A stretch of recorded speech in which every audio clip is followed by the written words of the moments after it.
Right, so before we get stuck into your rugby story then, Marty, where was home for you as a kid and who lived at home with you? Mate, home is where I'm at now. I'm just saying then, I've come to my mum and dad's. It's carnage in our house with the kids, so it's nice and quiet here. So yeah, where I'm sat now, Manchester Road in Leigh. Lived here, moved here when we was one, and my mum and dad still live here, and that's where home was. Home's always been Leigh. I only there's not many kids in Leigh, but I was born in Salford. So only reason I was born in Salford was my dad said there's no way my child's having Wigan on the birth certificate. So Salford it was. Needs Yeah, must. yeah, that's it, mate. Same as my kids. My Any kids were brothers and born in sisters, mate? no, just me. No. Just me, mate, So yeah. where did the competitiveness come from, do you think, Ian? Um, Off my dad. Yeah. Yeah, my dad's. I don't think I beat him at anything until I was about 17. Never, ever, Right. ever let me win anything as a kid.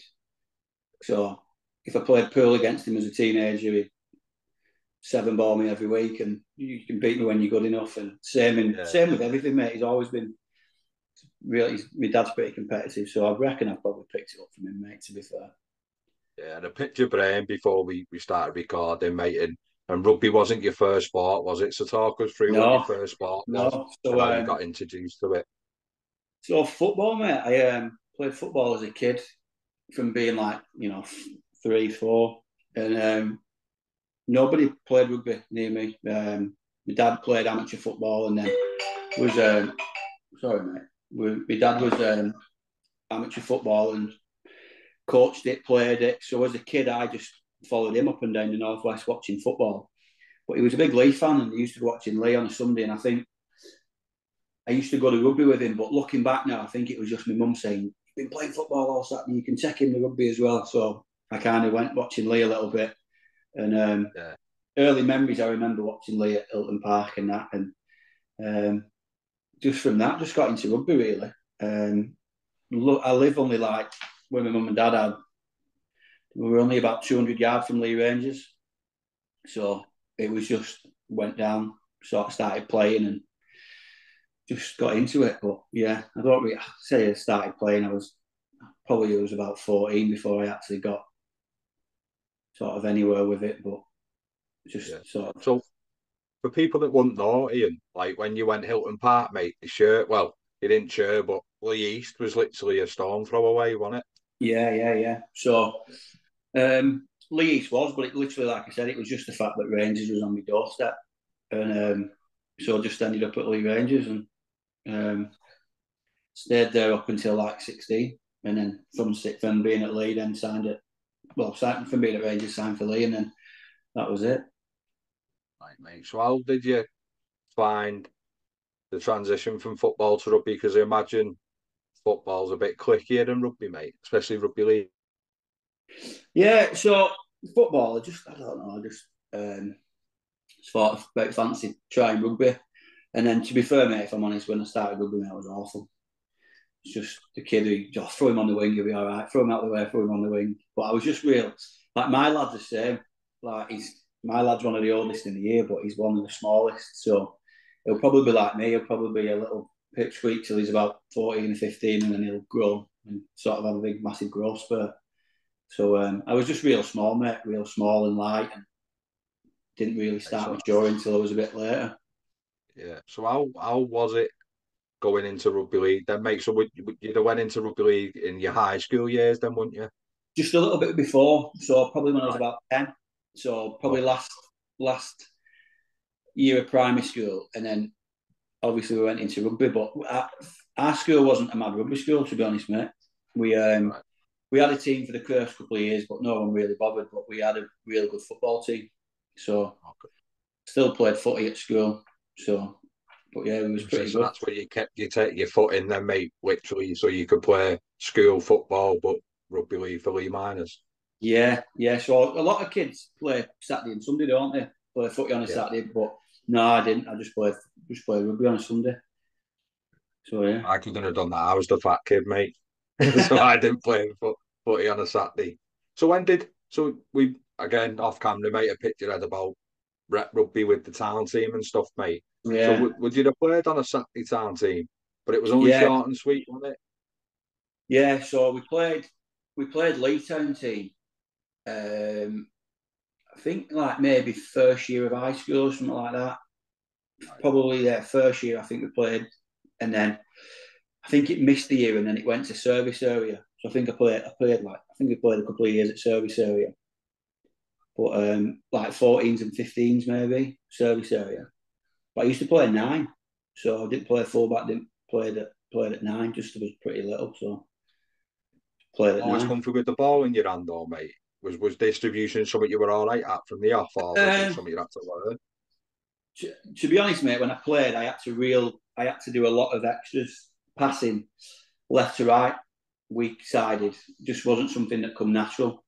So yeah, I had to do quite a bit of extras and stuff like that with that. Considering your own words, mate, you were small, so a lot of defence work to do in the middle of the field and in that middle third. Yeah, but I don't know. Never been the world's best defender, mate. So I can't imagine I was the best defender in the world. But when you had, mate, I just played in like really good amateur sides, so we was real good as kids, and so I think I probably could hide quite a bit around players who was really good. And then I played in the same amateur team as Scott Moore. He just literally every time I got the ball scored, so it was pretty easy. Yeah. Right, mate. So the only thing is for viewers and listeners that might not be quite accustomed to rugby league, maybe the other code, which we'll touch on later, mate, because that's how I got to meet you and stuff. Yeah, You can, as a young lad, mate, you probably can hide and be defensively because it's in numbers. yeah, So as you've matured and grew up, mate, your positions change, which we'll talk about in a minute. You either defend on the fringe, where I think's probably more harder, more difficult because you've got to make decisions for yourself then, haven't you? And yeah. back people around you with a bit of space. Or you're organising out back. So where did you feel more comfortable? I'll be honest, I always felt more comfortable at fullback. Yeah. I did feel more comfortable at fullback because it's weird. Like so, say if you play on the wing, it depends what sort of. Some coaches want you to come up and jam Mm. and just sort of try and make somebody make a decision and jam in. Some players want to go up. Some coaches want to go up and slide and sort of try and show them the outside. So it's whatever system you're playing to. Whereas at fullback, you've got a lot more time. So when somebody breaks through, you might have like 5, 6, maybe 10. Do you know what I mean? You've got quite a bit of time to sort of try and pick your spot and sort of try and push someone to a touch line or it's defensively wise, it's a lot easier to defend at fullback. You've got a lot more time to make a decision, but also on the other hand, if you get skinned, mate, every man and his dog sees it, and there's no hiding place, is there? No, no, imagine there's not, mate. So when did you start feeling comfortable in yourself? Like you said, you were probably a little bit of a late bloomer and that, mate. Yeah, When did you yeah. really start to feel comfy on a rugby field? So so I've spoke to like a mate coaches at Pilks, and he coaches like 12s, under 12s now, and chat to him about it and said like, look, there's some kids in your who don't quite get a scholarship or they don't get picked up now. It's not the end of the world. Like so many kids what don't make the grade at 12, 13 who are, mate, some of it, rugby's different in it. You can even get picked up really as late as 19, 20. Do you know what I mean? So I was a really late bloomer. So I'd probably say about 15 was when I was like sort of started feeling comfortable playing rugby, and then you move up again then. So obviously when you went to Leigh and that, you start playing academy. So I was probably like 18 really when I started feeling like really comfortable. The sort of you go from like a bit of a transition. You go from being amateur under 16s to feeling comfortable, but then you move up and you might be playing like 2 years above or a year above. So it's trying to find your feet again. But I'd probably say like really comfortable, probably about 18, mate. Yeah, like real. So talk about school a little bit then, mate. How was high school for you? How did you find the transition and what did you think of school? School. Yeah. Just thought it was a bit of a DOS, really, mate. I was a bit. That was like more social for you, mate. Yeah, Yeah, it was a lot more yeah, social. I weren't a naughty kid in the slightest, mate. I couldn't have been a naughty kid. My dad was real strict when I was younger, right. and I've had loads of times, mate. I had the chat. I'm not angry. I'm just disappointed, which is worse, isn't it? I used to Yeah, think, just shout at me. I can take that. Just don't yeah, give me the disappointed one. But no, mate, I was one of them kids at school. Like I just saw it as a social thing. Um, hmm, I wouldn't say I liked it. I wouldn't say I disliked it. Sort of just turned up, did what I want, just did enough. Literally, I was yeah. just a kid who just literally just did enough to just get the results what I needed, and probably could have done a lot better. But I was more interested in. But listen, if I could have done PE for 6 hours a day, I would have quite easily done PE for 6 hours a day. And most of us would have, wouldn't we? Really? Yeah, yeah. If I, you're in a I, sporting environment, that's what yeah, you'd have done, wouldn't a you? lot of the lessons I just didn't see the point in. Didn't see the point in Yeah, a lot of them, and I didn't really see the point in. I still don't really, mate. I think school curriculum's really outdated, and it's just tunnel visioned in it. So I kind of had them thoughts when I was at school, but yeah, I weren't naughty. I weren't. I had my moments, I suppose, but yeah. yeah, it was more just social side, really. Right. Did you think just being mainly a football school probably helped you with your rugby? Like it's a nice distraction to just go and be like a different version of yourself, whether you were in that or not. Yeah, no. Well, at school, when I played at school, I played. I played it like I played out in school. It was only when I got a bit older and my dad was coaching footy that he'd be short and ring me up and say, "Oh, we just going net for us, or we going net for the second team." So played out at school. But yeah, we was a predominant football. But the year above were really good. So they won like the English schools a couple of times. They had like Andy Braycheck in, Darryl Kerr. So they had a really good team um, the year above. So, but yeah, no, I think they knocked rugby on the head in our school about third year and just concentrated on the footy. Yeah. So rugby union as a player never been an interest to you here. Played it a couple of times as a kid. Right. Just had a mate who played at League Rugby Union, and sometimes he'd say, "Oh, will you come and have a run out?" I just didn't understand it, mate. Just didn't Right. couldn't understand the game. But Yeah. now I'm a bit older. I probably think Union probably would have suited me a lot better than what League would have done. So Pete, when he was playing League, Pete used to sort of try and push me a little bit towards Union and go, "Why don't you just go and have a crack at it in the winter?" Or but it's weird really because my dad's dead into the rugby union. He Right. um, he goes watching quite a lot of games. He's been to Munster watching a few games, and Yeah. he goes to Leicester and watches a few games. So yeah, my dad's quite big into the union, and my Right. in-laws as well. So my father-in-law and my mother-in-law, they got a Twickenham truck quite a lot, and Okay. I've sat with him a couple of times, and he's tried to explain the game and just go, "Why don't you just have a big shift here? Look at your numbers." And he's like, "Yeah, but you can't." He's like, "Yeah, but why? You can't do this. You've got to play for this."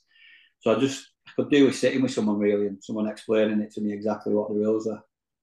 You know what it is, mate? You're probably not wrong. There's just I'm not an expert. Do you know what I mean? I've only played amateur level, but there's not a lot at the top levels that play what they see. It is very structured. Yeah, Where you're probably looking at it as like play what you see, aren't you? yeah, Yeah. just There's have a there's crack. not a Yeah. lot of that. But to be fair, mate, rugby league's on like that now. Rugby league's just like every team plays with Structure. the same Yeah. shape, and they don't really like not many tech gambles are they, and it's all high No. percentage and Yeah.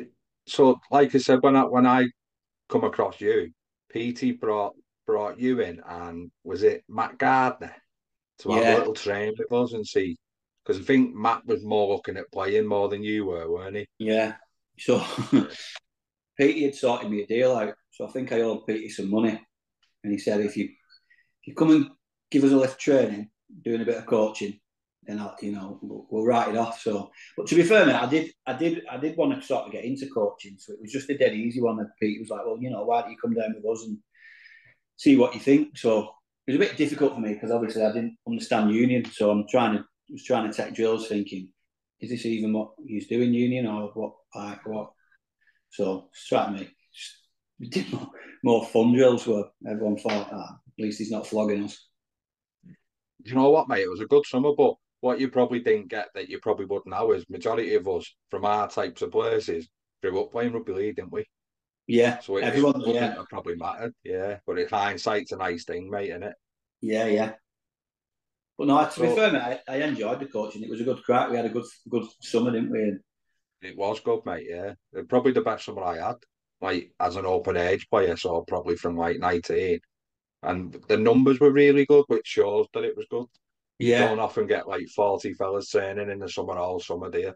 no. And to be fair, mate, like yeah, it was a good turnout. And when we did a bit of unopposed at the end, you could literally have pretty much a full run out, two teams. Well, you could more. It was like Yeah. 20 against 20, wasn't it? No, it was. It was good, mate. Yeah. So with you probably now knowing that, would it have been something you'd have looked at in your professional career if it had come along I as we're wish, on the yeah. Do you topic? know what, mate? Looking back, I probably wish I would have done because Yeah. I got to a sort of stage where I was a bit flat and was a bit like, well, what's next? What's this? And I think hindsight's great in it, but I think that probably would have been a good time to think, do you know what? I'll go and have a crack at Union, try something different, a different environment, and you know what I mean. And I probably would have enjoyed it. Could have just stood on the wing and kicked goals, can I? So it probably would have suited me. I got a bit of beer money. Yeah, yeah, yeah. It would have done me. Well, what? So you played a lot of champ, which we'll go into, didn't you, mate? Yeah. Would the champ clubs have been all right with that though? No, so yeah, no, you wouldn't have been able to play That's what both. I'm saying. So as much as you Yeah, probably would have enjoyed it, it'd have been frowned upon, wouldn't it? yeah. So I would have had to Yeah. leave. I would have had to leave Right. and just you know what I mean, like leave a contract and do whatever. Yeah. To be fair though, there was when I played at Swinton when we was in League One, we had a couple of trialists and lads who weren't on contracts and just on pay as you play, and they were sort of dual coders. Right. They played at Sedgley Park and then Yeah. played at Swinton. So, but Right. from what I think, Sedgley Park's quite a bit of decent standard in it in terms of rugby Oh, it union. is, mate. There's a few witness lads there. Yeah, it is a good Yeah, standard. I it's a think good is it standard. national Yeah, too, so it's third or fourth tier.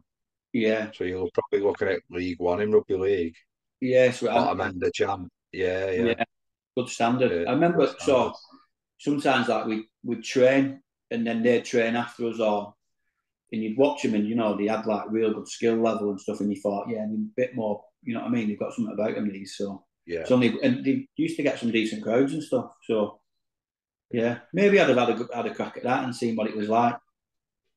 But No, like we both said, my hindsight is a nice thing, and it's just one of them things that didn't come. But you never know, do you? So, what was you looking at leaving school, mate? Was rugby league always the avenue you wanted to take? no, to be honest, mate, playing rugby was never even a thing when I was at school. I wasn't good enough, mate. Simple as that. Like you know, like if you like the service area teams that I played in, I literally got in and by the skin of my teeth and was on the bench and stuff like that. And I was just more like happy that I was even in the squad. And there was a lot of kids in there who like went on and played pro, who like and had really really good careers. So I think in like our service area team, if you went through it, was like Chris Hill, Scott Moore, Chris Hill, Steph Ratchford, Sean Gleeson, Darryl Goulding.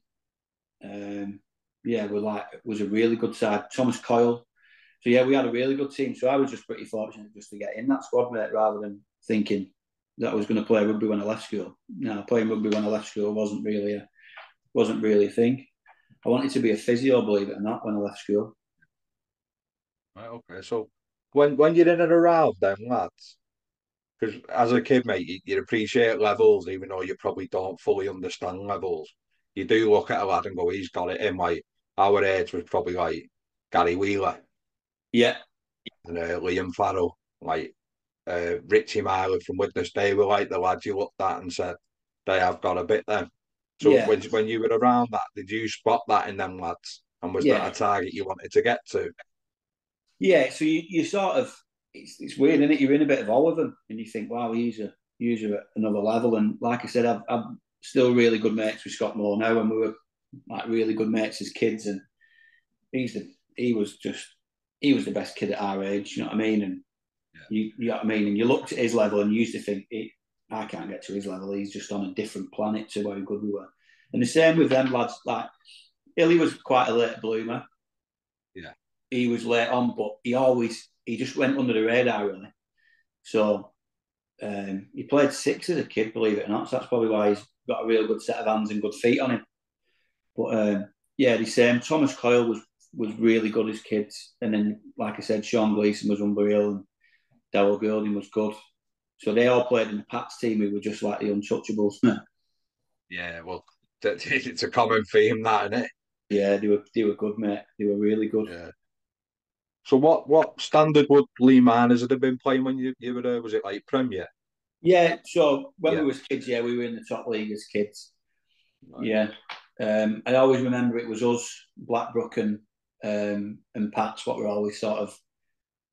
always sort Yeah. of the day. And then I think when we was about 15, like there was a team new like Chris Hill played for him, Mike Morrison played for him. They were New Springs, bit of a team who nobody had heard of before, and they all sort of made a team and they were really good.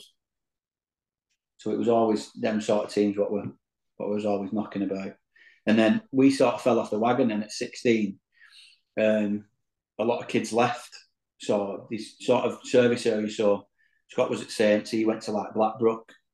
A few teams left, and then we sort of struggled a little bit then for that last year. So what happened? So what happened with our age was like you had to say you had a family member in that town.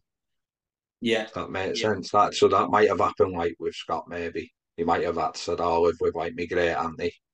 yeah. I think he was one of. I think he's the first kid to ever cross courts, as in like Right. cross boundaries. Yeah, cross town. Yeah. Yeah, Because that but happened my age. That's why I'm only a bit younger than you. So yeah, like my age had to say like they had a family member. So I know a couple of lads that signed for Bro and they lived with like they had a great auntie in St Helens somewhere. yeah, So they're probably eligible for Ireland as well, going off that. yeah. I was always gutted that I didn't have anyone Welsh or Scottish or anything growing up as a kid, so I could have played one then. Yeah. But no, so it is mad how the like because when we were growing up, mate, it was probably like Barwon and North West counties clashed, didn't they, Yeah, for a bit? And there was all like a bit of trouble over like rankings and whether there was league systems and stuff like that. So when did Leigh come knocking, mate? um, I started off at Leigh when I was about 11, Right. so really young. Um, 11, and it was like a development squad, Yeah. and then stayed all the way through then, and then got from development. He went to scholarship at about 14, and then at 16, then got an academy contract. So did anyone else come in? Because apparently there's like you're available at 16, aren't you? And people Yeah, can come and so speak to you. I was at Widnes for a little bit. So Right. at 16s at Leigh, it was a bit up in the air of what was going to happen, whether we had a team or whether we didn't. And we played against Widnes Moorfield, and a fella came and spoke to my dad and asked if I wanted to go down. And so yeah, I went to Widnes for about a few weeks, Yeah.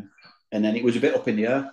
Like we didn't know whether Leigh was going to have a scholarship or whether he was going to have an academy or whatever. So I'd been at Widnes, training at Widnes a little bit, and it was Dave Rolt, his name is. Yeah, yeah. Yeah, so he'd asked me to go down, and he was doing a bit and what have you. And Leigh then decided that they were having an academy, and they were giving like who they was keeping and who they weren't, and then Yeah. sort of they said like we want to keep you for next year for academy. So I went home and told my dad, Leigh keeping the academy. I'm gonna stay at Leigh, and he's like, right, okay. He said, well, you need to ring Dave and tell him that you're not going back. I said, I'm not ringing him. He went, no, you need to ring him Yeah. and tell him that. So I was only like a 15-year-old kid. Like it's pretty daunting, that, isn't it? Like, Yeah, yeah. so it was daunting, and I said, I'm not ringing him. He was like, no, you're going to ring him. You're going to ring him and thank him and tell him like you really appreciate it, but you got the offer. You're going to stay at Leigh. And I thought, I'm not ringing him. And I don't know whether but if I remember when we had a house phone at home, if you was on the house phone upstairs, you could listen to the conversation Yeah, downstairs. yeah. So my dad was like, ring him and I'll listen downstairs. So I rang him and hey Dave, I said, like, look, I've been offered at Leigh, I'm going to stay at Leigh, like, thanks for the opportunity and blah, blah, blah. And as a kid, mate, like I said, it was really daunting. But do you know what, mate? It's probably one of the most rewarding conversations I've ever had because him and my dad have stayed. Whenever I played against Widnes, like whether it be academy or first team, him and my dad have always spoke. He's always spoke to me, and he's always sort of gone out of his way to sort of speak to me.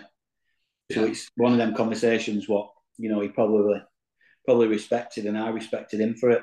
And yeah, it was Bloke always Dave, mate. Yeah. yeah. So from a bit of a daunting conversation, it was sort of good life lesson really that you're just open and honest with people, and people Yeah. will respect you for it. So just no one was on the internet. You wouldn't have been able to rung him, would you, when That's we it. had it? Dial Dial up, mate. I couldn't go So on do you know MSN. your I was service fuming. earlier, Marty? Was Yeah, it combined with Wigan or were you yeah. still just No, so we combined? combined with Wigan. So yeah, so there was only, I think there was only like three. I think who got on from Leigh. So it was me, Scott, and the lad who played at Widnes, Martin Keaveney. Right. So yeah, just I Must think have been three of hard us. that though, mate, and it could you go from like knocking out of each other on a Sunday morning to training probably one night in the week, would you have been training and then playing? Yeah, one night a week. But you only played like 6 games. Yeah, So five or I think six games. yeah. So if and it was always in the pre-season. So if I remember rightly, you played St Helens, Leeds, Oldham, London, and Cumbria. It's mad that, isn't it? I think that's who we played. Rough off the top of my head, I think we played them games. But Yeah. a lot. But I never went to regional camp, national camp, or anything like that. So a lot of them who were in that Wigan and Leeds team all went to national camps together and regional camps together. So they're all everybody's friends, aren't they? Do you know what I mean? Yeah. So how did you cope with not going? Did it bother you? No, I just knew I wasn't good enough, mate. So Right. it was Even just at that age, mate. Yeah. yeah, I just Yeah. yeah knew. Like I said, mate, just to play service area was like got in the squad. I wasn't like, do you know what I mean? Playing was a bonus. Just getting in the squad was like a big thing. Yeah. No, I get that, mate. I get that. So when you got into academy rugby, did you notice a step up? So when I first got into academy rugby, it was just you're playing against like just from 16 to 18. So Yeah. there's a lot of development in there, and I'm like a late June kid, me. So I am one of the youngest in the year. So I was a bit of a late developer. So I remember first year of academy was like a struggle, but more of a struggle of the infrastructure wasn't good at Leigh. They sort of just scraped a team together of kids who, and it was just like they'd lost a few kids who were on scholarships because they'd gone elsewhere because they'd been offered, and so the first year was a bit of a slog, but then the second year they sort of really invested in it. Um, and sort of got quite a few kids who got released from Wigan. They poached through from Widnes, and we managed to get a really good squad together. So the second year was really good. Yeah. And I suppose they probably pulled on a few heartstrings, probably like your own, to say Yeah, like it's your own town club and stuff in that first year. yeah. Yeah. So when does rugby become a business to you then? Is it at the end of the academy deal? So yeah, so when you play academy, you got an academy contract, but weren't weren't worth. I mean, Yeah. rubbing two etnies together, mate, it was only peanuts. It was just more the fact that you was playing at Leigh, and you know what I mean, and Like a stash. yeah, so you was more Yeah. happy for a tracksuit and a bit of training kit. So Yeah. and then I'd sort of say like, I'll be honest, mate, I never saw it as a business. I just saw it as I, I just sort of saw it as something what I had a little bit of ability for to earn a little bit of money doing. I'll be honest with you, mate, it was never ever about money really. Yeah. So it was never really about. I just played because I loved it, and I It can played. get ugly though, mate, can't it? Regardless of how you see it. It can drag you into that pit from I, bit lads I, of sport too. it was only in the sort of last couple of years that I really saw what rugby was about. Yeah. But I saw that it was just. It's just. I'll be honest with you, mate. I think rugby's a game played by idiots, run by even bigger idiots. That's just what it is. Like you've got to have a bit of a screw loose to play, aren't you? Do you know what I mean? It's not. Yeah, to enjoy contact the way you used to do it and stuff like that. Yeah. You've got to. Do you know what I mean? And you've got to enjoy it. But yeah, no, I never really saw it as I never saw it as a business. And towards the end, I saw it as you were just a piece of meat. When you're fresh and healthy, Yeah, everyone wants a piece, but when you're not, nobody's really that. You know what I mean? And people will drop you. And there's a lot of people out for himself in it, which yeah, good time people. yeah, they just. But Yeah, yeah, you know what I mean. If people are making a career out of it, and yeah, good on them. yeah. I suppose it's not nice that you felt that, but at least you felt it at the back end, mate, and maybe Yeah, not the beginning to tarnish it. Does that make sense? That yeah. I never yeah, felt it in the beginning. I absolutely loved it. I lived, yeah, breathed rugby. Everything was rugby was the most important thing in my life. It come before work. It come before any relationships. Come before anything. That was yeah, all I wanted to do was play rugby, and all I wanted to do was play for Leigh. Growing up yeah, playing for Leigh as a kid, and sort of I went I went watching Leigh on Friday. They played Huddersfield last Friday, so we went. No, it was last Saturday. So I went, and my lads, my two kids have got a season ticket. So we went the game, and then after the game, I went for a beer with my dad after, just waiting to Leigh, and there's a few lads who I know and was chatting and that, and he was asking about the rugby and stuff, and I just said, "Oh, it doesn't." No, I said, "It is what it is." I said, "It doesn't really mean that much anymore." And he said, "What do you mean? It doesn't mean anything?" I said, "It's just part of my life's gone." Like, you know, he said, "Mate," he said, "there's 200 people in this pub who would absolutely kill to play one game for Leigh. Like, why doesn't it mean anything to you?" I said, "Well, it's just part of your chapter in it. You just close the book on it and yeah. you move on." Like, I know a lot of people can have regrets, don't they, and think, oh, I should have done more. Or yeah, looking back, I probably should have done a little bit more. Should have backed myself a little bit more. But it's just, you know what I mean? It's You just done I was what you thought was right at the time, mate. You done what yeah. suited you, didn't you? I should have took deals what were on the table when they were and didn't, and maybe stayed a bit too loyal. And then, but mate, I get it. It's a sport, and Yeah, it is what it is. It's just it is what it is. I'm fortunate enough that I've done and played. Like growing up as a kid, mate, all I wanted to do was play for Leigh. That was it. So even if I'd have yeah. just played once, that's it. I'd achieved whatever I wanted to do as a kid. So Yeah. I'm more than happy with what I've done The or thing, whatever. the thing with fans, Ian, is like myself included, until I've knew people that have worked for previous regimes at Witness and stuff. Is you think it's the absolute dream, don't you? You wake Yeah, up every day, you come to play for your own town club. You're making a mint, which, by the way, you're not. no, you're not. No disrespect to anyone. And then you think the facilities are shit up, and they might be what you see on a match day, but it don't mean you train there Monday to Friday. No, And then they think, oh, you're playing with your best mate. You might not get on with half of that team, but no, come you a don't. Saturday, you do what you have to do for each other. And that's what Yeah, pre-season and socials breed. And then after it, say you get pulled out for a drug test and you're sat round all night because you can't piss in a cup after the game because you're dehydrated and that. Or you've been hammered and the last thing you want to do is see fans, or like you're kidding, or your missus is waiting for you, or you're bit pulled in for people like me asking you questions. Like they don't see all that, do they, mate? They just see that it must be the dream job. Like I used to before I'd done this, to be honest with you. yeah. It's, honest, mate. Do you know what? I know so many people who play now who just play because they're getting paid for it, and they don't know any different. And like they don't necessarily love it. It's just like you are right in what you say. You sort of have this. You sort of see and think, don't you? Like, wow, you're living the dream. But mate, Yeah, like anybody who's played, you know what I mean, sport to any level, it's an emotional roller coaster, mate. The highs are the best highs you'll ever have, but the lows are the lowest lows you'll ever have.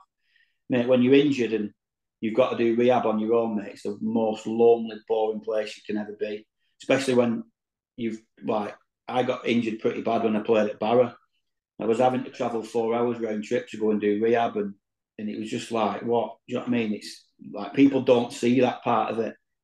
You don't see the part that you've still got to turn up to a game day when you're injured, but you want to be playing.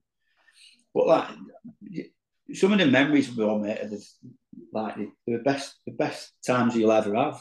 And but you yeah. don't appreciate how good they are when you've got them. No, you don't, and it's probably again like as much as like I'll pester you now, like probably when you have little talks like this or with them fans or like your lad might ask you like a couple of questions every other week about stuff. And it's only when you're reminiscing, you're thinking, oh, well, that was boss that, or Yeah, the game might have been good, but it's what comes on the back of a good win, innit?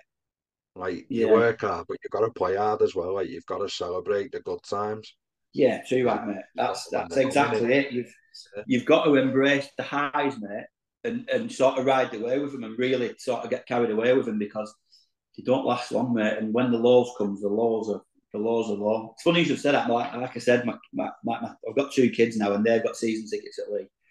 My lad's showing like a real interest in rugby. He loves going and he likes getting his picture after the game. And Yeah. so we went into a pub in Leigh, which is a bit of a Leigh pub, and one of my shirts is on the wall. And he That's was like, good. How good's that, though? yeah, and he was like, oh, can I have my picture took with it? And then they had they had like they had a day at school where it was like you had to go with somebody you want to be when you're older. My lad went in one of my old shirts, what he'd got from my mum's, and I was like, That's mate, class, that. you don't want to go to Yeah. school in that. And he was like, no, I really do. And you think just him seeing it and like you know what I mean, and he understands it now and he understands that I played. He sort of looks at it and I think, well, do you know what? Like, what more do you want as a parent? You know what I mean? That your Yeah. kids are proud and they understand what's happened in the past or whatever. No, how good's that, though? Yeah, And that's probably I was a more bit you like, underestimating your impact than the little fella yeah, seeing it, innit? yeah. So it's good, mate. It's good, and like now I see, you know, like when you see kids who are on the pitch with the dads and that after the game, it's ace, mate. It's brilliant, isn't Yeah, it? it is. That's what Yeah, it's all about. That is what it's all about because everybody who plays sport who's got family, that's what you're doing it for. You're doing it for yeah, to provide your family a better life, aren't you? That's what you're doing it for. that's it, yeah. And that's the thing, fans. I think they're more understanding now because I saw some media and that, but definitely not when Yeah, you were playing. Like, they ride the wave with you. yeah. I remember like there's like big things that like people don't realise. I know like it's not like you sound like you know what I mean. You're standing as though like get the violins out, but you sacrifice a lot of time, mate, for part-time players. So especially if you know what I mean, the older ones who are married and kids, like you'll be training 3 nights a week. So you'll be Mm. training. Do you know what I mean? You might get 2 nights a week off, but you train Saturday morning for a team run. So like the part-time lads, most of them have got trade jobs. Do you know what I mean? So you're up at 6, you're on site all day, you're going pretty much from work straight to training. You're not getting home from training until 9 o'clock. Chances are your kids are in bed and your missus has then had to sort the kids out, get the kids' tea sorted, and then you've got to have your tea. And then you might get like maybe 1, 2 nights a week with them. And then Saturday morning, you then got to go and do a team run. Then usually I'll go for a bit of breakfast. So you're not getting home till mid afternoon. So then if your kid's got a football match or you know what I mean, you're trying to do something as a family, then you're trying to squeeze it in the afternoon. And then weekends, then you're playing, and then you might be in. I don't know. You know what I mean? Like you look at like Champ One now. You might be playing in like Oh, who is it? Like do you know what I mean? There's a team in Cornwall now, isn't there, and stuff yeah, like that. And yeah, yeah. so then not only that, mate, but you don't have a summer holiday. There's no summer holidays. You literally No. get 4 weeks in November. Like in October when you're trying to go somewhere and squeeze some holidays in, and then that's it. Then you're back in pre-season and can't go away. And so Mate, you got summer bash in Blackpool. that they only did it once, mate. And there's a reason they only did it once as well. But no, like joking aside, that's the thing people don't see in it. Yeah, yeah. Yeah. And So especially for part-time lads, you know what I mean? You're not. yeah, People think that you're on mega money, mate. I'll tell you what, you're not. I worked it out at Barrow because you were not playing. So when I played at Barrow, I worked out. I was on less than minimum wage when I worked out the amount of travel time that took me to get to and from training, and then being at training, and well, then that's the thing as obviously, well. It's like if you're not playing for the local team, innit?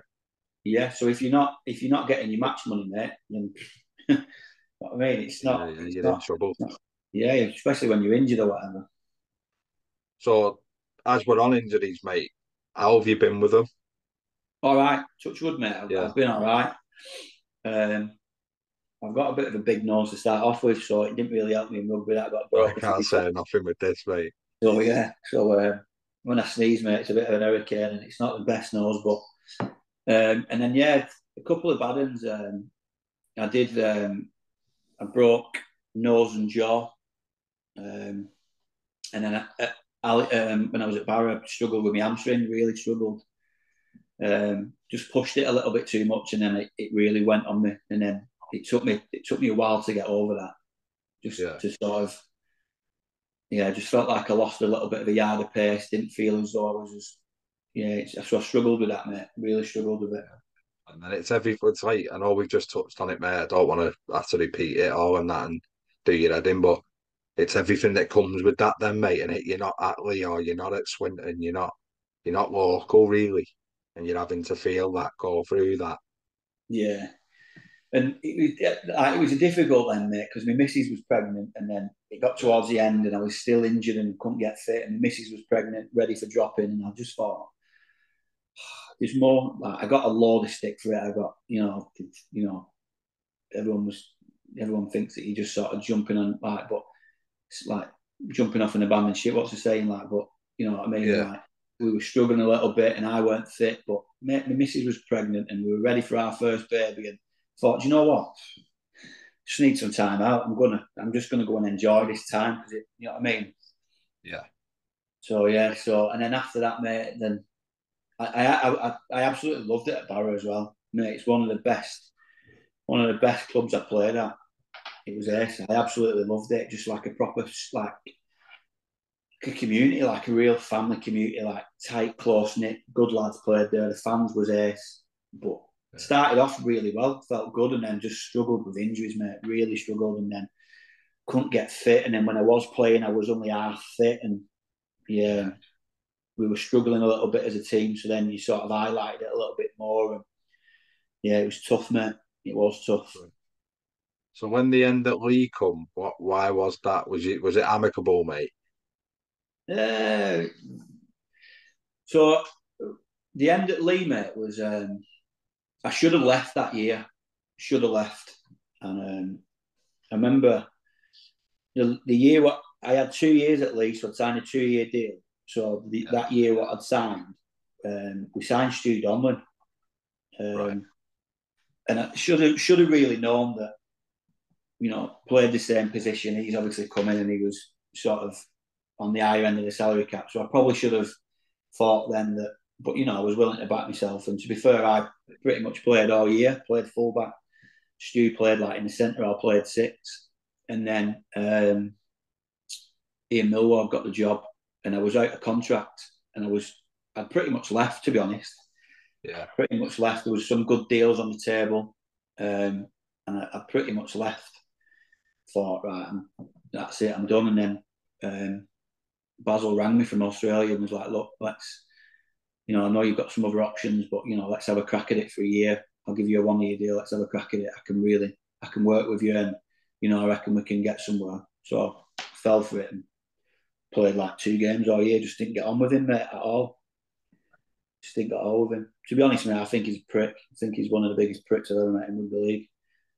And I'm a bit shame, innit? Because he's probably idolising since Adams a bit, isn't he? Mate, fucking Shandy bastard coach. They had the best team in the world, didn't they? Didn't have to be a good coach. You seen how good of a coach he was when he only got fucking Wigan relegated. So he's not that good, mate. Man management, mate, was absolutely diabolical. Yeah. But mate, the problem is with him, he was only little when he sweep. He was like a mental bully, just used to mentally bully you. Just used to back. Mate, I just wish, there's so many times in training, I just wish I was just levered him. Yeah. I know. It's probably best that you didn't end it, because at the end of the fight, it'd have probably tarnished your name and that. But he sold you the dream there, knowing you're a Leigh lad as well, innit? It was, mate, what was worse was the season had started, and I played pretty much all the pre-season games, and the season started, and then I just wasn't getting a run at all. And then I weren't playing reserves. I was sort of still there, and then I'd spoke to like a couple of clubs that I'd spoke to in the pre-season. I was like, look, what about if I can get a loan? Can I come? And they were like, yeah, well, let's work on something. So I went and seen him. Basil was like, look, I want to go out on loan. I'm not playing. Is there any chance I can go out on loan? And he was like, where do you want to go? So I sort of said, like, what about here? He was like, no, you can't go there. Can't go there. He went, I'll have a word and I'll see what I can find. And he sent me to Whitehaven. So like the arse and the Norway, And probably. I was like, well, you can't really get any further. But I was just desperate to play. And do you know what, mate? I absolutely loved it. I Yeah. absolutely loved it. Same thing again. Used to travel down, and we used to stay. So we train like once in the week, and then we used to go down on a Saturday, Yeah. train Saturday, and then we used to stay over Saturday night and play. And I used to travel with Mick Govin, so there was never a dull moment with him there, and I used to room with him, so that was good. And then I went for like 6 weeks, and I just started to find my feet and do really well. Well, not I wouldn't say I was doing really well, but I just sort of started to find my feet, got fit, and felt good. And then I went back to Leigh and just rotted in the reserves. I played like a couple of games at the end of the season when he was resting players for the playoffs, and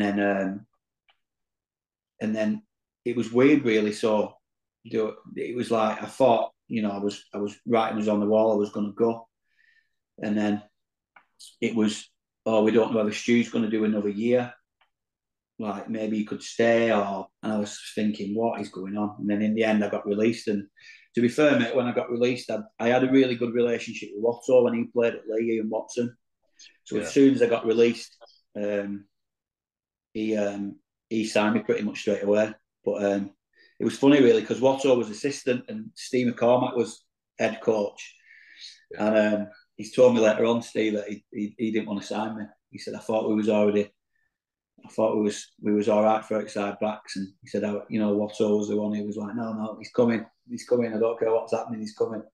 So I ended up going to Swinton, mate, and it was a blessing in disguise. It was the best. It's the most enjoyment I've had out of rugby. It was unbelievable, mate. Yeah. I can't speak highly enough of that club. Just the people, the club, everything about them, mate. I absolutely loved it. Loved it. I don't know. Do you know what, mate? Obviously, what's happened with Nick and that is harsh in it. You've probably seen it, the pictures and stuff. I'm Yeah. not going to go into that, like, because that I don't think that represents them. Because No, everyone I spoke to about Swinton, mate, loved it. it's. Do you know what, mate? It's not. It's not for me to maybe sort of speak about it because I don't know. But from what I've seen, mate, that's that just doesn't belong in rugby league, and not in rugby league. Don't belong in life, mate. Do you know what I mean? It's Oh, just. yeah. And do you know Listen, what, mate? the picture's bad, in it. Sorry to interrupt you, mate. The picture's No, not you. great, but if you know someone's carrying a knock, nothing against Nick and because no one's ever 100% fit, mate. You'll say that yourself, Yeah, won't yeah, you? yeah. But when you're carrying a knot, mate, and you can see someone's holding something or not quite doing what they should be doing defensively, you go at them, don't you? Yeah, of course. Like, listen, mate. If No one's denying that, are they, mate? It's well, just do the you other know what bit I mean? ain't great. If every club in, do you know what I mean? Every club who'll play at that sort of level, even amateur level, you'll all get a Yeah, tip sheet with who you no, there's no weak defenders, mate. Everybody no, can tackle. Do you know what I mean? But yeah, you've got some of you think I'm not running it in, and you've got some of you think, oh, do you know what I mean? I've got, yeah, you know what I mean? I can stand you up with a bit of feet, or I can sort of bump you, or I can get on you outside. And like you say, you see it sometimes, don't you? Somebody goes into a collision and they sort of come a bit worse off, and they sort of cantering back. Mate, you go at them. It's just yeah, sport, and it's, do you know what I mean? yeah, It's yeah, that's what it is. But if no, but I don't care what you say. In the heat of the moment, people get their heads stuck off or things happen, but nobody goes onto a rugby field, mate, to intentionally hurt somebody. No, no, nobody does.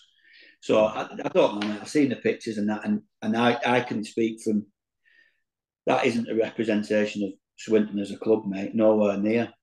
Not No one not. I've spoke to ever speaks about Swinton like that. Yeah, mate. Yeah, And do you know what, mate? You're only going strength to strength. You know yeah, what I they're mean? getting a lot better, mate, aren't they? Yeah, They're holding their own, and they've got big ambitions, and they're trying to. They've got some good sponsors on board. They've mm. got people who are investing in money. They're trying to get more people to the game. But not only that, mate, they've gone from maybe like 4 years ago to now. I'd see them as a pretty settled championship side. Do you know what I mean? And they're Yeah, doing I well. would. Aren't they? Turned Yeah, Windsor over the other week, and they're doing really well. yeah, yeah. You know what So I did mean? you play at Hayward Road with them? No, we played at Sedgley. Oh, Well, we played at the Willers. did you? Yeah, played at Salford. Yeah, Right. yeah, played at Salford. It still won it. I know it was a bit of a rough ground, but the pitch was boss at the Willows. Yeah, mate, brilliant. It was like a carpet. It was Yeah, no, it was brilliant. good. Yeah, it was really good. It was good. Like the ground was good, but the pitch, mate, yeah, pitch is like a carpet. No, it wasn't the cost. So why did that spell come to an end, mate? I went to Oz, mate. So Right. um, I did like 2 years there, but the first year loved it. Did pretty well. We just played in a real good team, mate. We had a real good team, and it just really suited how I sort of play. We were really attacking, and we made a lot of breaks, so there was a lot of open field, and so I did all right. Yeah, did pretty well. It was weird really because I'd obviously left Leigh and was a bit like in the scrappy. I'd not Yeah. played for a year pretty much. I'd played like academy rugby, but no disrespect, but academy rugby. It wasn't Super League academy rugby. It was Championship academy rugby, and mate, there was no level to it. You know, we won the league pretty convincing, and I think some weeks I could maybe score maybe 5 or 6. It was pretty. It was pretty. Yeah. You know what I mean? We didn't really break sweat much. And we used to drop quite a few players down. The only other side, what used to get like be a bit of a tight game was Widnes because you had a few good kids and they'd drop a few kids down. Like Yeah. first team was down. So they were always pretty decent games, but the standard wasn't great. So I'd gone to Swinton and pretty was undercooked. I hadn't really played for a year, and and when I signed, they had a really good team, especially for Championship One. They had a really good team. Yeah. So and they'd signed well in the pre-season. So when I went to Swinton, mate, I was up against it because there was a lad who was already playing fullback who I think is probably one of the best I've played with, Richie Harkyard, who Yeah. just had everything about him, mate. He's probably one of he's such a tough lad. So whenever we used to do any boxing in training, it'd always be position specifics, and yeah, he weren't. He could box, mate, as well. So what a lot of like fans won't realise, mate, is a lot of Champ and Champ One could play Super League. It just doesn't suit them because of the financials, does it? Yeah, mate, there's so many. There's lads who I play with who I'll tell you one. I'll tell you one straight off the top of my head who's a witness lad, Gaz Midler. So that Gaz on, mate. Yeah, what a baller Mate, Gaz is. mate, he could Uh, he could play. He could honestly have played Super League in there and been a squad player, no problem whatsoever. yeah. No problem whatsoever. But just had a successful business. Sort of, if realistically, he'd make more money working and playing rugby than he would being playing Yeah. Super League. So there's lads in, mate, there's lads in Championship and even Champ One to a degree who could, not saying you're going to be in the salary cap Super League, but they're more than good enough to be squad players. More than good enough. Yeah. Well, Yeah. I prime know example. Gaz said he regretted not signing for Lee. That's the only thing he should have done. You know, when he was at Leeds, I think he got an offer and he Yeah, didn't do it. But because yeah, he probably would have. He would have really kicked on, mate. yeah. He's one of the best, one of the toughest and the best that I've played with him. Just literally, mate, just a machine. 50 carries and 50 tackles every week, no problem whatsoever. Didn't get It's injured and just, silky, wasn't he? yeah, and had a Yeah. great set of hands on him. But yeah, he's just one straight off the top of my head, like who Yeah. probably nobody really thinks about, but he could easily have played squad player Super League, easily, easy. Yeah. Oh, he's rated him with this, mate. I know, like, do you know Sims Cross who he played for? Mm. They were like the best Yeah, amateur team in the country for a few years, weren't they? And like, yeah, I think Gaz was probably the better player there, comfortably as well, to be honest. But like he held like that team were good, but Gaz is like different gravy. he was quality. I only played with him for a year at North Wales, but yeah, he was mega, really good, Yeah, good lad as well, good bloke. yeah. So how old are you at Swinton, mate? Are you starting to like really find your feet? So I started off at Swinton. I think I was like 23, Right. so I was only pretty young. But I did, but mate, like that year that I played, the first year that I played there, it was the best year I had in rugby. Um, Yeah. broke all the records, points in the season, points in the game, goals in the game, and then end of the year won Champ One Player of the Year. So Some going, mate, innit? Because from you could have probably lost a love at Lee a little bit, not the yeah, stuffing mate, out of you. I've Yeah. not played for a year. I hadn't played for a year. But I'll be deadly honest with you. I needed somebody like Watto, Mm. who like they all used to rib us at Lee and say like, he was my dad, because he just used to do loads of extras with him, and he'd Yeah. do loads of extras with me, because you could, of all the players that I played with, he was the one who was like, he's got a coach. Like, even at Leeds, you know what I mean? He'd speak and everybody would listen. And you know what I mean? His rugby knowledge is so, but not. It's not just his knowledge. It's just his passion. Do you know what I mean? It's like he's so passionate about it, and he really looked after me. And then when I went to Swinton, he took it on to another level. So he'd spend a lot of time with me before and after training, and then like even away from rugby, he spent a lot of time with me, just sort of, That's and like, great. yeah, I sort of like really looked up to him. Me, it's like, even as a kid at 24, he would have been, like 30, like mid, like early 30s, and you know what I mean. He just like had a really good family environment. He had like two really good kids. He had a nice wife. You know what I mean. You just looked at him and you think, in 10 years' time, I want to be where you're at. Yeah. Like the way you are at is how I want to be. So not only did I look up to him as like a player, but I looked up to him as a person, as a bloke. He was just Yeah. dead honest, really honest. You And I never think, managed to let him know that, mate. have I? Yeah. No. See, Because you know what, joking aside, how good would it feel for someone to say that though? Because if you can yeah, do that to one person, that's massive. That. yeah. It's like I still speak to him, mate. Yeah, so I speak to him, and like, when obviously, and drop him a message and speak to him and like wish him good luck and that. And now he's got a summer. Maybe we'll catch up and get a brew and have a good catch up and that. Yeah, but no, he's probably the best bloke I met in. Well, not probably, he is the best bloke I met in rugby. And like, it's like when he was at Salford, and you hear like Jackson Hastings talk about him. He's been coached by some of the best coaches in Australia. When he talks about Watto and said he's the best coach I've had, he's the most, like, he is. He's just a genuine bloke, mate. Real genuine bloke. Him to you is the complete opposite to Millwall, isn't he? Yeah, mate. I won't, man. But I've got people absolute off face value wouldn't see that, mate, would they? no. And do you know what, mate? Like, maybe I'm a bit, like, maybe you think I'm a bit bitter, but I just didn't have any time or respect for him. All he wanted to talk about all the time was Lungy this, and me and Lungy have done that, and Scully this. And I used to think, mate, like, you had the best team in the world. You didn't have to do much, you know what I mean? And don't get me wrong, mate, he was a good coach. Like, the drills, what he'd set up, and the things what we do would be great. But he's just, man management, mate, was diabolical. He was just, But you need a lot of the man management for that stuff to happen, mate, yeah, don't you?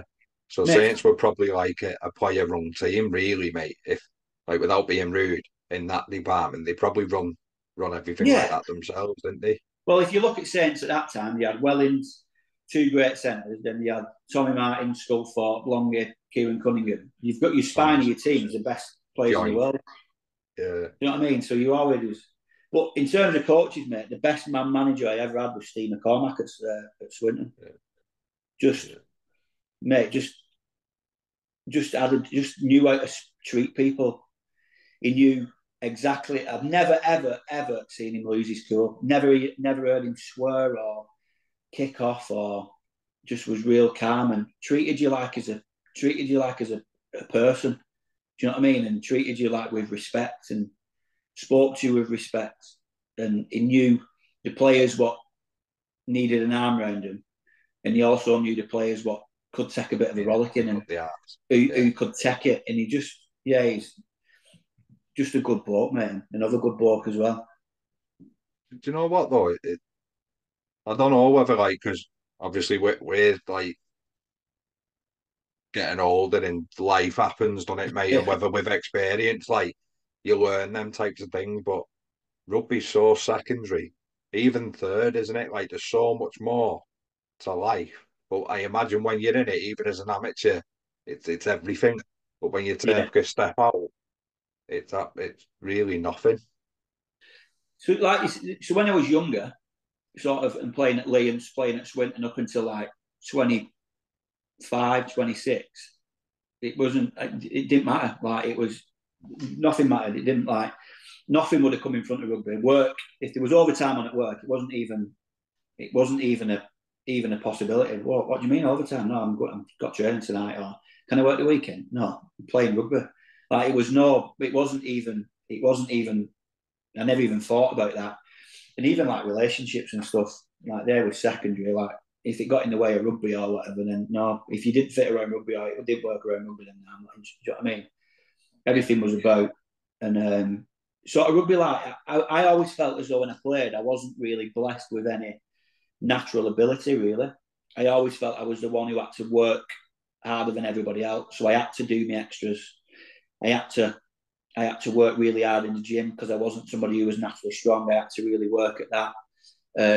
I had to really work on my core skill and my passing and my goal kicking. Mate, I used to spend hours and hours and hours kicking, like just practicing and practicing um, and it was weird. Really, I always felt as though like I had a bit of a tick sheet that I had to complete before I played at the weekend. So if I missed a session or I didn't, do you know what I mean? Or if I missed a weight session or I missed a goal kicking session or whatever, I used to felt it'd be detrimental to me over the weekend and I wouldn't be able to perform. And in the back of my mind, I'd feel as though I'd cheated myself a bit because I've not done that or I've not done that. Whereas some lads are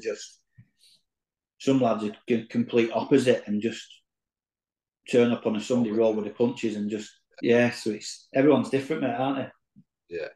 So when did rugby allow you to go and watch United, to go the gigs, to enjoy your social life, or when did that So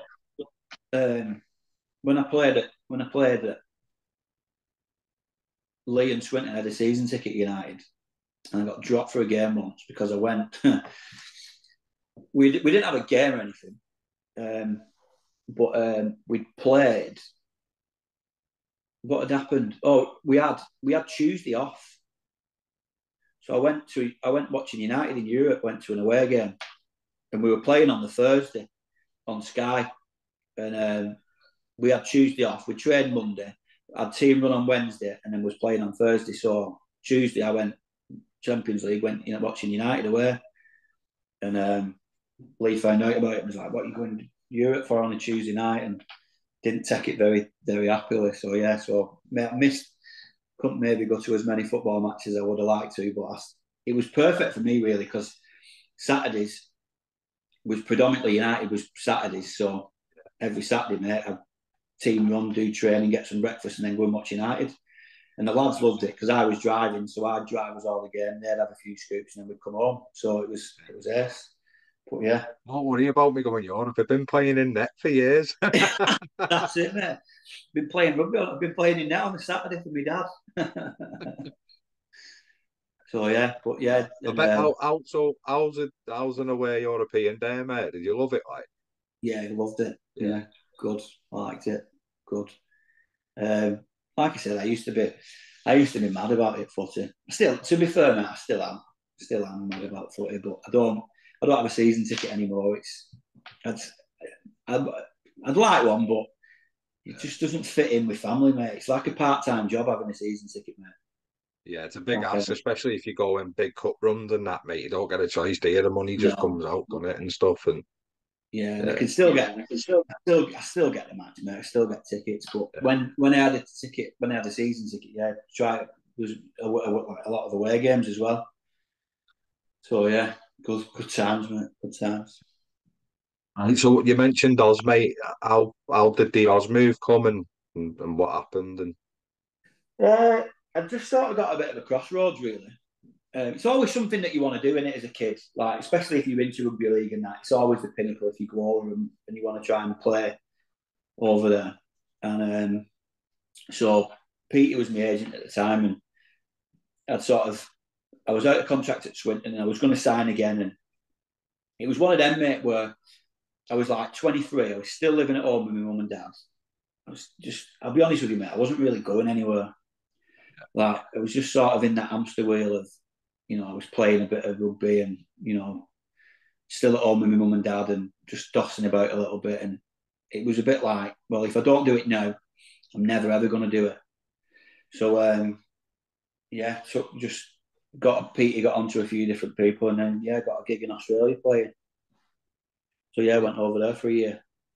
Did you have to do like the 3 month farm work and stuff like that, No, or was you allowed to just go and play rugby? I never really was going to stay for another year. Right. But yeah, so my plan was never to stay for a year; it was to come home. You enjoy it though, mate? Is it like fond memories or?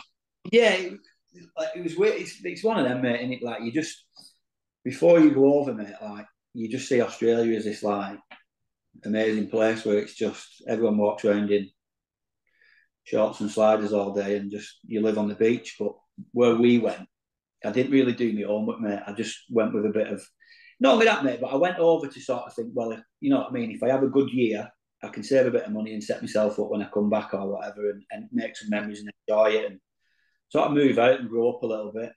So yeah, I went over and I just went. I'll be honest with you, mate. I just went whoever offered the most money I signed for. I Yeah. didn't look on the map and think, right, well, where do I actually want to be? Do I want to be here? Do I want to be there? So I used to. So I just signed for a team who were outside of like it was in Illawarra, so they played just outside of Wollongong. A team called Dapto. They were great, mate. It was great, but I just kind of didn't settle as well as I would have done. It's kind of it's just a different way of life, mate. And it didn't really. I don't know. I didn't really suit the way of life. Right. And so, but I played it. A couple of lads that came over, and like, two who I played at Swinton with played in the same team. And to be fair, mate, we had a really good side. Um, he was in. He played nine. Malcolm Alker played for a bit, and then had to go home. Then there was a lad who played at Leigh, who was like an Aussie international. Craig Stapleton, who played front row, and then that Jeremy Smith who played half at Salford, Kiwi. He played half. And then there was another lad who played seven who played at Leigh when they were in Super League, Jason Kent. But I got on really well with him. It was weird, mate, because I'd sort of left Swinton where Watto was a bit of a father figure to me. And then I moved to Australia and he sort of took over his role. It was really weird, mate. Like, he'd sort of remembered me from being like 17, 16, sort of hanging about like first team, like picking cones up and doing whatever. So he kind of knew that. And then he took us under his wing. And he was the same. Had like really settled family. He had two kids and was really settled. But kind of like he took us under his wing and knew that we went over on our own. And he sort of did a lot with us, invited us over for barbecues. We spent a lot of time with him and his family. You know, he'd take us on the beach, he'd take us on days out and do different things and show us different things. So yeah, he was really good. And still speak to him now. Still, you know, still get to speak to him and the odd message and see how he's doing and stuff. And Yeah. so yeah, it's just people you meet in it, good memories. And really, right, that's where the sport comes a little bit secondary, doesn't it? Because it's the Yeah, memories and the people that make it. You don't really remember the like every game, do you? It's just like the outstanding game, but mainly the people and memories in it. yeah, that's what it's all about, mate. It's all about memories, good and bad. You know, you've got Yeah. to embrace the highs and you embrace the lows as well, and that's that's it. But no, Australia was good, mate. When I look back at it, it was really good. Um, it was really good, and I wish because I was when I decided to go to Australia, I was single. It was just me, and then I met my wife. Well, obviously she wasn't my wife then, but I met my missus like about 6 weeks before we went to Oz. So it was a bit like kind of, why don't you come with us?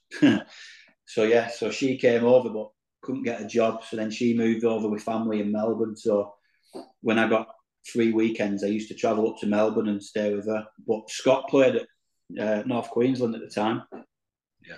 So then I'd get a flight over and stay with him and watch him play or whatever at the weekend and spend a few days with him. And it was only when I went to Queensland I thought, why didn't I just look on the map and see what Australia's like? Because Sydney, mate. It's cold in winter and it's not 25 degrees all the time. No, no. So what was the conversations to come home? Was it you and the wife both keen on coming home? Was it the rugby sort of forced you to come home? What was it? No, so my missus is she's just like she's comes from a big massive family. So I'm an only child, whereas my missus is one of four and mum's one of seven. Yeah, So aunties, uncles, cousins. So it was always, we was always going to come home. Um, temporary. yeah. So, but her uncle lives in Melbourne, but Right. has a really, really successful company. So lives in a really nice part of Melbourne.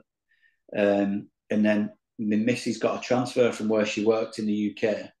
She got a transfer and got a job in Melbourne, like city centre, running a shop. And then they ended up offering her a sponsorship, like a 3-year sponsorship. So she wouldn't have had to do that. I don't think she would have had to do the farming. But so we ummed and ahed Yeah. about, because there's a few people we knew over there at the same time who were in Melbourne, and we ummed and ahed about staying. But in the end, we was like, no, let's just get home. I'd saved quite a bit of money, to be fair, mate. So when we came home, I knew I could set up and buy a house, and have a bit of money to sort of buy furniture and stuff like that. So it was when we came home, we pretty much bought a house straight away. Right. Well, to be It fair, was mate, just when we the got early home, steps to that 30-year-old you, mate, wasn't it, that you've been looking yeah, mate, towards? yeah, Yeah. yeah. So to be fair, mate, when we got back from us, she got pregnant pretty quick, and then we bought a house, and then that's been us, mate. That's been us. Meant to be, mate, meant to be. Yeah, So that's where it. was next? Was it Barry? Yeah, so then I came back from Oz, but I was quite late coming back from Oz. I think I only came back like no November. So I'd kind of missed the first initial rollout of Yeah. clubs. And then I got onto PT, and PT had sort of had a few options in that. But I just fancied Barra. I don't know why I really fancied it. I never enjoyed playing against them Yeah. when I played against them. And but I liked the old school sort of stadiums. It just reminded me of like Hilton Park and that atmosphere. And I always felt that when we played against Barrow, they were always like tough side to beat, and it was like always a tough place to go. So I thought, I'll give it a crack, and went there. And to be fair, mate, at the beginning, before I got injured and that, it was ace. It was absolutely brilliant. We had a good crew who went. So to start off with, it was me, Kurt Haggerty was there, Yeah. another lad, Danny Jones, who was St Helens lad, and then another witness lad, Dom Speakman. Oh, yeah. So, but Dom was only 19 at the time, and sort of taught him a few life lessons. So yeah, it was mate. He was Dom's another one of the best lads I've met in rugby. Still really good mates with him now, and it's good to sort of Passionate, see, Dominic. mate. Yeah. Just a funny, nice guy, mate. I've got a lot of time for him. See him, like, speak to him a lot and see him. And like when we started playing at Barrow, he was only 19 and had left Saints, didn't have a job, and then he was a bit like, well, I'm just going to go and do a PT qualification. Did a PT qualification, got a job at David Lloyd, and now he's absolutely flying with his gym. So Yes, mate. flying, mate, Yeah. smashing So it. Good on him. North Wales, mate, what were they? Was it just to come closer to home? No, so I'd obviously got, I'd left Barrow early, got out of my contract. Just wasn't enjoying it, wasn't fit. Um, That easy to do, sorry to interrupt you, Ian, to like they got like to terminate. Was it easy to do? yeah, it was for me because I weren't Yeah. like, so they didn't release me out of the contract, so they kept me until, so it's different. It's different if you say, if I wanted to leave Barrow and go somewhere else, Yeah. then then it then it would have been difficult because I don't like they wouldn't have done. But I just didn't want to play rugby. Oh, I so was they kept your registration but trusted you to let you go. so yeah. So literally, it was just, so Andy Gaffney was the chairman, and I just weren't enjoying it, mate. Weren't enjoying it. Like, yeah, just didn't enjoy it. weren't fit for a start. I was struggling in games. I was full of painkillers. So I was playing games, mate, just full of painkillers. And then after the games, just struggling like mad to then try and just wasn't fit at all. And we were struggling a little bit. And my missus was like I said, my missus was heavily pregnant. We just moved into our new house, and there was just a lot going on. And I just, I just had like a bit of an honest conversation with myself and my dad and stuff. And I was like, look, not fit. Like, I just can't get fit. Can't seem to, like, I'm not just, what's the point? I've got a lot going on. The last thing I need is to be travelling up to Barry, 3 nights a week. And I just just weren't enjoying it. So I rang Gaffers up and Gaffney up and just said, look, mate, I'm not coming back. He's like, what do you mean you're not coming back? I said, I'm done, mate. I said, that's me. I said, I'm not coming back. And he was like, well, what's happening? I said, I'm just not fit, mate. I've got stuff going on at home. I want to be present. I'm done. I'm not coming back. So, to be honest, mate, I never even in. To be honest, I did have a couple of phone calls with people who were like, well, what you're doing now while you've left, do you want to come and be closer to home? But I didn't even want to play. I just completely got to a point where I was like, I'm just need some time away. And so, like I said, we had a baby and what have you. And then, believe it or not, but I nearly went back, really nearly went back. So Cresta got the job. And Cresta had done a bit of coaching at Leigh when Paul Rowley was coach. I mean, Rose and Cresta are quite good friends. And Cresta rang me and was like, you fancy coming back? And I was just like, I said, do you know what, mate? I do. I said, I'm fit. I've got myself fit. I've had a good, a good few weeks off. I've done a lot of rehab. I feel fit. Yeah, I think so. And remember telling me missus, and the missus was like, you do what you want to do, but like, and then I spoke to my mum and dad, and my dad was like, what? Why do you want to go back? I was like, I just feel as though I've got a bit more, and I want to sort of. He got relegated to it was Champ One, and I thought I want to go back and show that I can actually play a little bit, and that what I mean, when I'm fit, I can play. But Anthony Murray was the coach when I first went to Barra, and then he left halfway through the year. And when I'd left Barra, he was like, well, do you want to come and see the season out here and what have you? But I was like, no, don't, mate. I said, I'm not fit. I said, if I'm honest with you, I said, I'd be coming and I'm not fit, so I can't get fit. My hamstring just isn't getting any better. So I'd had a bit of work on it and stuff, and then pre-season came, and then he spoke to us again and was like, do you want to come? So I'll be honest with you, mate, in my head I was finished. Kind of thought, you know what I mean? I'm not really that. But yeah, go on, yeah, I'll go. And to be honest, mate, I played that year and I was there in spirit, mate, but I wasn't there in heart. I'd say I knew then that I'd been finished playing. I knew then I wasn't playing because if I wasn't playing that weekend, I wasn't bothered. Yeah. Yeah, and it sounds awful to say it, mate, and it does sound awful to say it because there's kids who would kill for that, but I knew that. Just confirmed it for you, didn't it? Yeah, and I knew that my time was up then. I did know my time was up.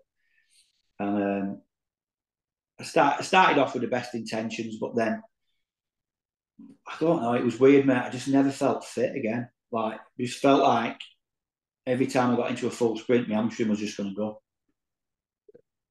It's just, and then I was kidding myself thinking that I was fit. And like I said, I was one of them players that I had to tick boxes in the week. I had to tick them boxes in the week because if I didn't, it'd play on my mind on a Sunday that you haven't, you know what I mean? You haven't got any, you can't rely on natural ability. I felt as though I couldn't rely on natural ability.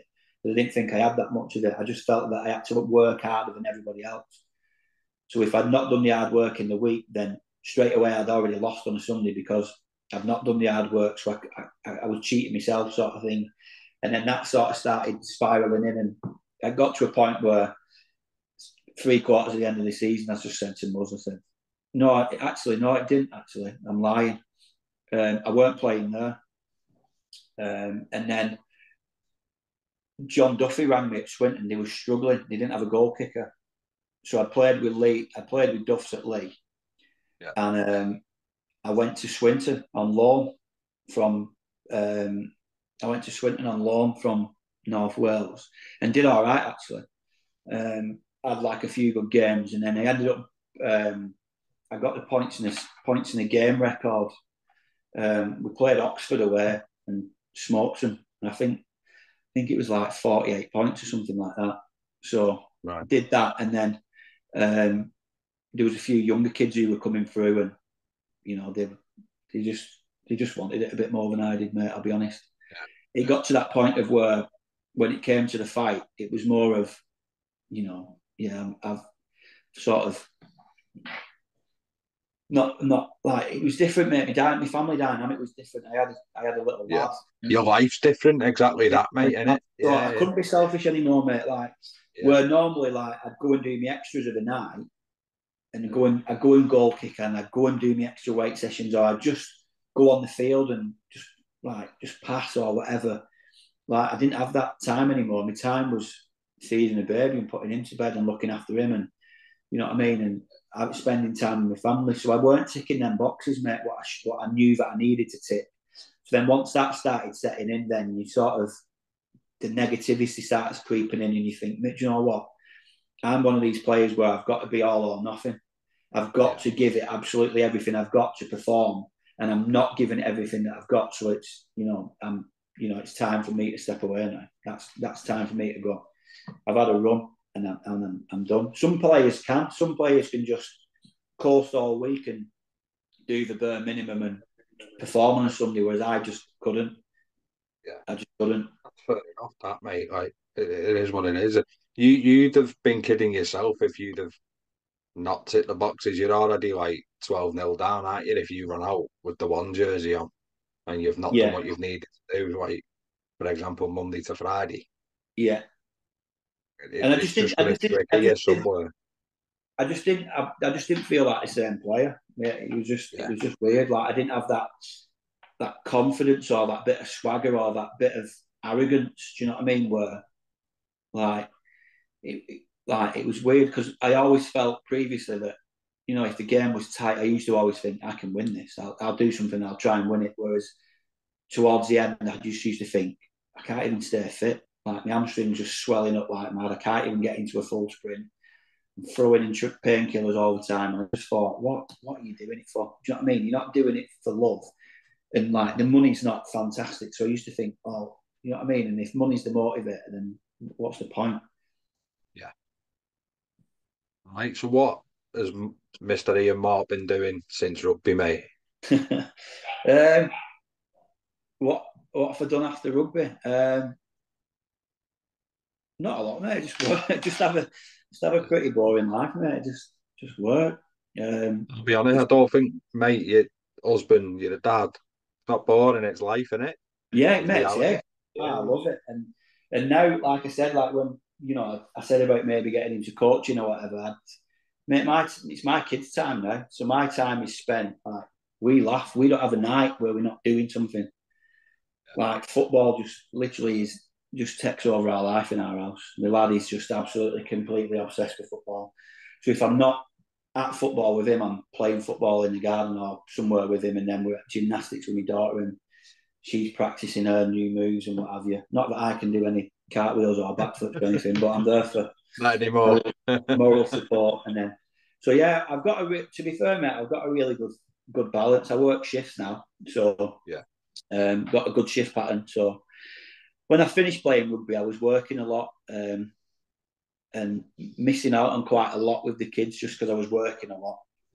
And just sort of thought, what do I want to do in life? And my missus is she's very straight to the point, mate. She'll put me in my place and she'll tell me as it is. And I was missing out on quite a lot of weekends with the kids just because I was at work and doing stuff. And my missus was like, look, my lad was 8 at the time.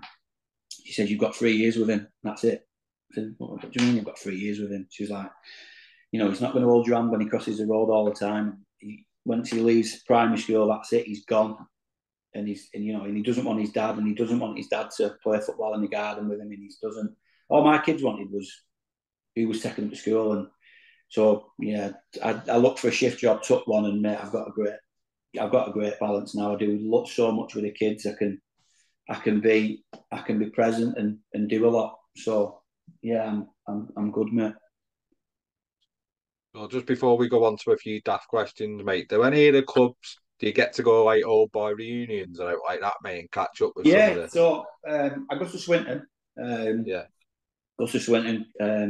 Been to a couple of class plays things. I don't really do much at Leigh, mate. I wasn't, you know, I wasn't in the, I wasn't there and did enough. I'd say, and you know, I've had a few people who've messaged me and said, "Oh, what about coming to the past players and that?" And I just think, nah, I'd be kidding myself a little bit.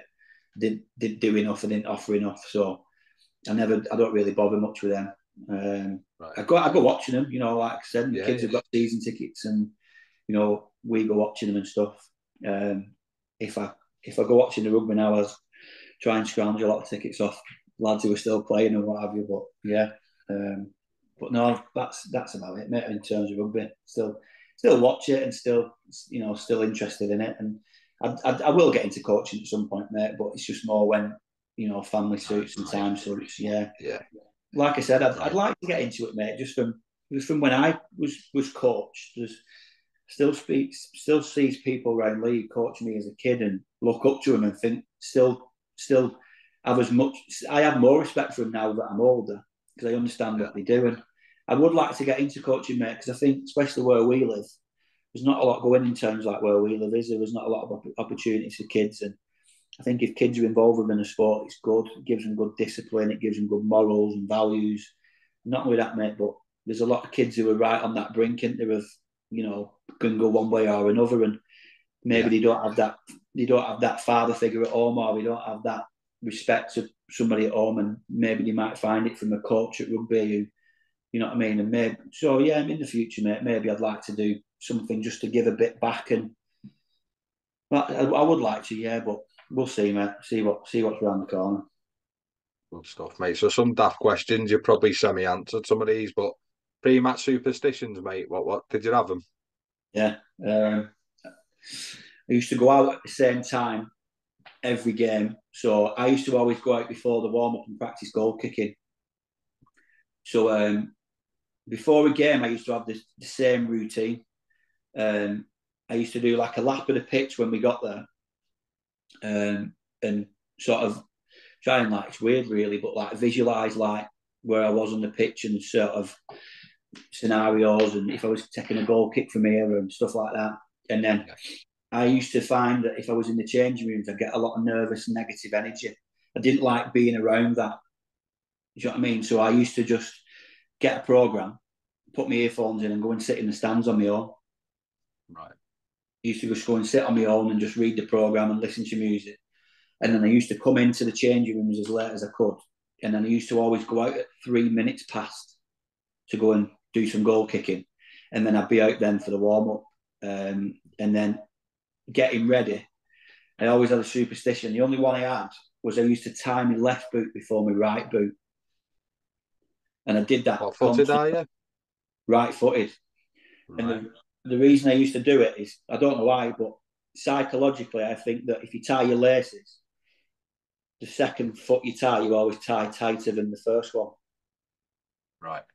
So as a right-footed goal kicker, I used to think Yeah. that I'd tie my right foot tighter than my left foot, and that's just weird, isn't it? But yeah, that was a superstition they had. Tied Each my to their left foot own, innit? before my right foot. Yeah. Yeah, weird one. Right, mate. So this next word I'll use is different for everybody, but the toughest player you played with and against.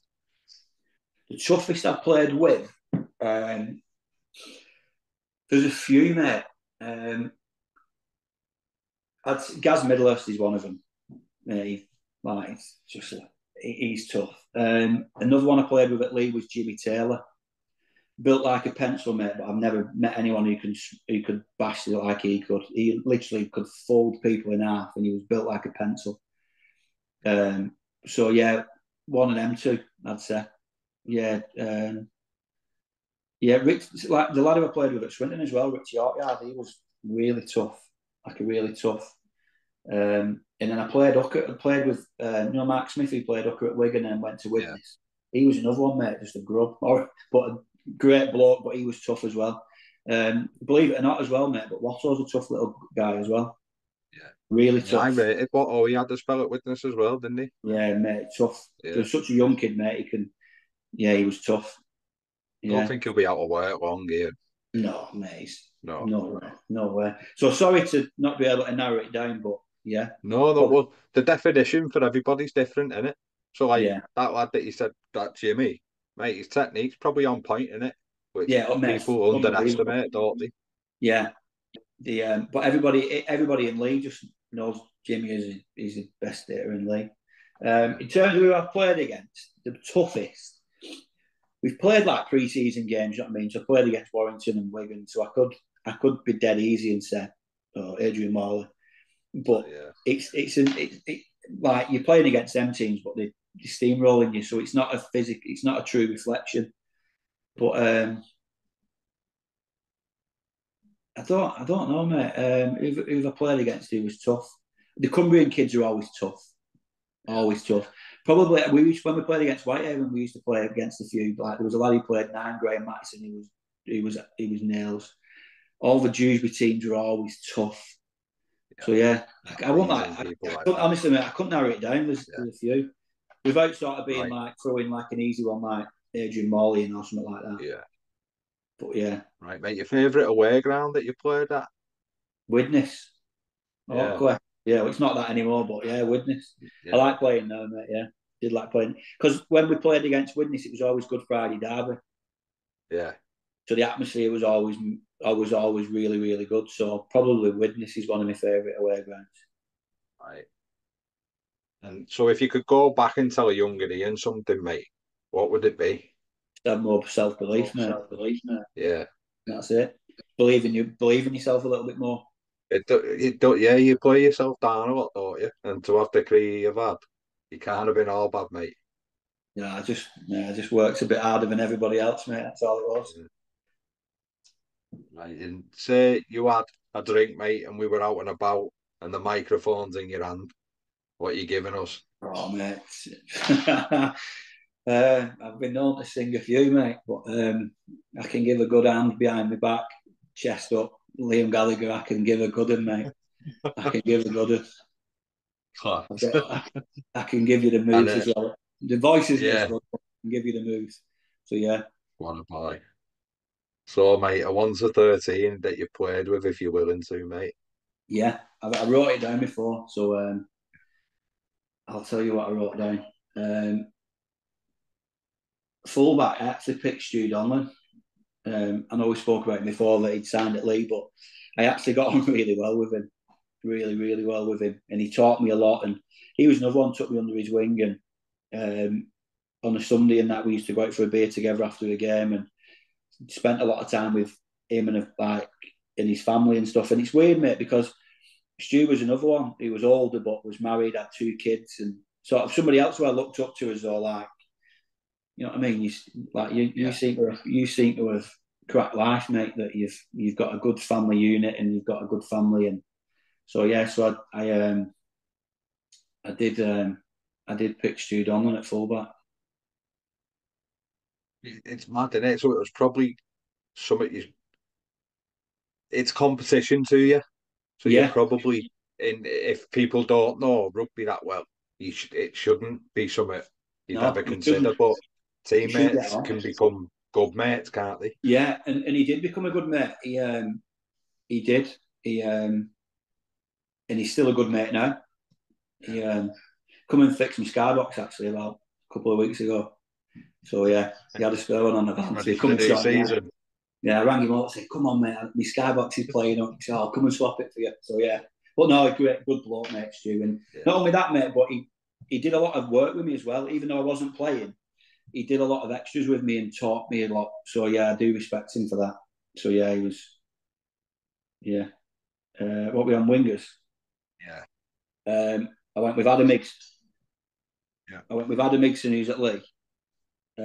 Mate, what an athlete! Just a ridiculous athlete. And then I went It on the probably other got wing. overlooked because they knocked people about that team, didn't it? Yeah, You know, but because it AJ, was mate, rough and ready. yeah, Yeah. like mate, just an athlete, out and out athlete, mate. And then on the other wing, I went with Kev Penny. Yeah. The fastest thing I've ever seen on two legs, mate. It was unbelievable how quick he was. But a good bloke as well, really good bloke. And then in the centre, I went for Tuakui Love. Yeah. So I played with him at Leigh, and he was getting towards the end of his career, but his skill level was just ridiculous. It was just ridiculous. And then in the other centre, I played with him at North Wales, but I went with Stu Reardon. Yeah. Had a great career, but more importantly, mate, it was just a really good bloke. Really, really good bloke. Like it's funny because like, not that you get a bit of a, but before you meet people, you kind of have a bit of a, you know what I mean? He's obviously played really high level rugby league, won a lot of trophies, and you kind of think, I wonder what he's going to be like. But he's probably the most level-headed, normal, nice guy I've ever met in rugby. Just such a good bloke. Really, really sound. 6, I went for Robbie Paul. Yeah. So I played with Robbie at Leigh, and he was another one. You'd sort of think the career he's had, but yeah, what a great bloke. Just had a lot of time for. He was just a good bloke to, especially for me, he wasn't playing. You'd think he'd be somebody you just think, well, not giving you the time of day, you're not playing.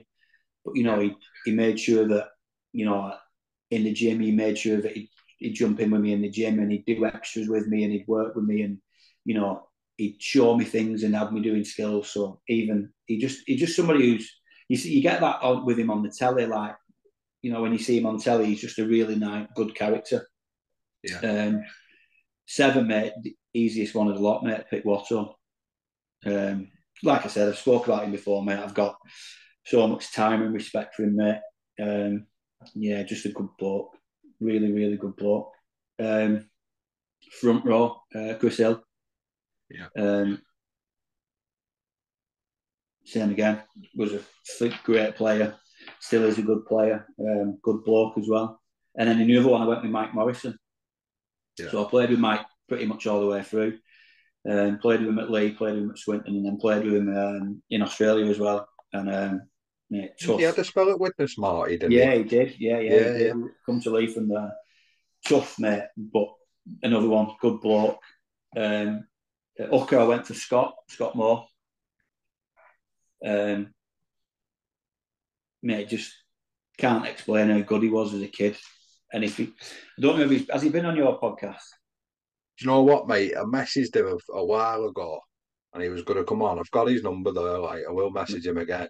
But do you know what? He just seems in, like, I don't want to preempt out, but in such a good space, doesn't he? He looks like a happy lad again. I was with him. We went watching Mitch Ashcroft on Saturday, so I was with him. Yeah. And he's good, mate. He's good, but not only that, mate. He's got as well, isn't he? Yeah, he's got some good stories as well, mate. So imagine. Yeah, he'll tell you some good stories. What did we go after that? Back row, Jimmy Taylor, like I said, I did before. Yeah. And I had to get these two in. So I've put Gaz Midlerst in back row. Yeah. So I had to get him in. Second row? Yeah, I put him in at back row. Mate, he could do a job anywhere in the world for you, mate, anywhere on. So yeah, he's gone in at back row. And then 13, mate, I've put Phil Joseph in. Yeah. I've had Phil on, mate. What a bloke Phil is. Mate, such a good bloke. Such a good bloke. Just all the time in the world. And same thing again, mate. He's got a really good family unit and settled and that. And, I get the odd message off him and see how he is and that. And just, mate, he was a good player. Just ridiculous. Probably the strongest person I've ever met in my life. In the gym, mate, it was ridiculous as what he could lift. He's still doing it now as well, isn't he? Yeah, mate, I've seen him bench like 5 plates, like 200 kilos, and just throw it about. And I used to think, Jesus, I'm knocking about, thinking I was doing all right. Mate, but yeah, good bloke as well. Really, really good bloke. So yeah, that's my team, mate.